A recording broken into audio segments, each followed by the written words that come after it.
नमस्कार मेरे प्यारे श्रोताओं, मेरे प्यारे दोस्तों। वैल्यू स्टोरीज हिंदी में आपका स्वागत है। घर घर और गुड्डे गुड़िया आलिया के खिलौने नहीं थे। आमतौर पे 12-13 साल के बच्चों की रुचि ऐसे ही खेलों में होती है, लेकिन आलिया, उसका दिल तो मानो किसी बाइक के इंजन पर धड़क रहा था। बाइकें महज खिलौना नहीं थी, उसका एक सपना थी। बाइक्स और कार्स की किताबें पढ़ती थी।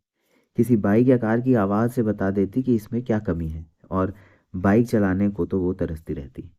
उसने इंटरनेट की मदद से बाइक्स और कार्स के बारे में काफ़ी कुछ जान लिया था, और बगल में एक पुराने रिपेयरिंग सेंटर में काफ़ी समय बिताने के कारण वो एक pro bike and car lover बन गई थी। परेशानी वाली बात तो ये कि उसके परिवार को इस जुनून के बारे में भनक भी नहीं थी।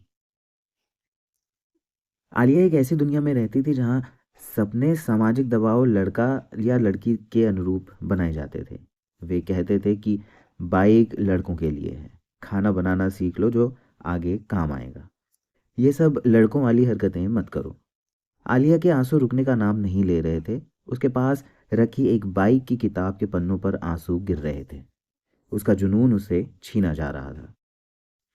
जब वो और बड़ी हुई तो उसने एक पड़ोसी अंकल के साथ इस बात को शेयर किया।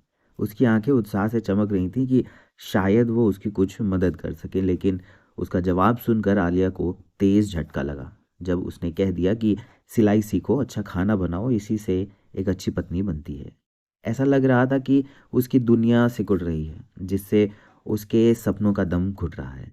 इमेजिन कीजिए कि आज की इस दुनिया में आपको कोई ऐसा कहे, आप शायद उससे कभी बात करना पसंद भी नहीं करेंगे। लेकिन आलिया ने अपने सपने की लौ को बुझने नहीं दिया। उसने बाइक मैनुअल, छिपे हुए स्केचिंग ब्लूप्रिंट्स को समझने में खुद को लगा दिया। आखिरकार उसने अपने जुनून के लिए लड़ने का फैसला किया, न केवल अपने लिए बल्कि सामाजिक अपेक्षाओं से खामोश हर लड़की के लिए। परिवार की अस्वीकृति एक बहुत बड़ा दर्द था। उनकी निराशा उसके रास्ते में कांटों की तरह दिखती थी।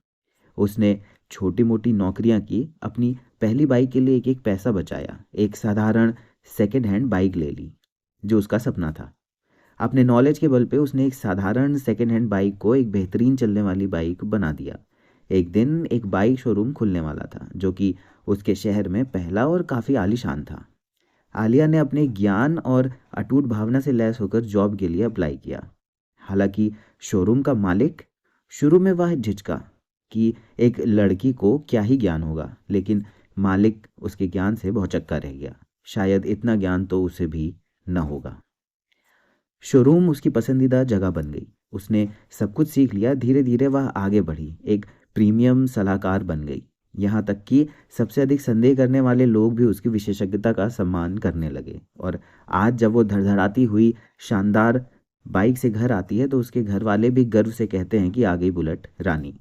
जिस लड़की को कभी खाना पकाने के लिए कहा जाता था, अब वो मशीनों से बात करती है। उसके हाथों में टेक्निकल पेपर्स और ग्रीस से सने हाथ भी सम्मान का प्रतीक हैं। वो समाज की उन कुरीतियों पे जीत है जो लड़कियों को एक कमज़ोर या दूसरे पे डिपेंडेंट मानते हैं। आप चाहे कहीं भी हो, अपने अंदर की आलिया को जगा लीजिए।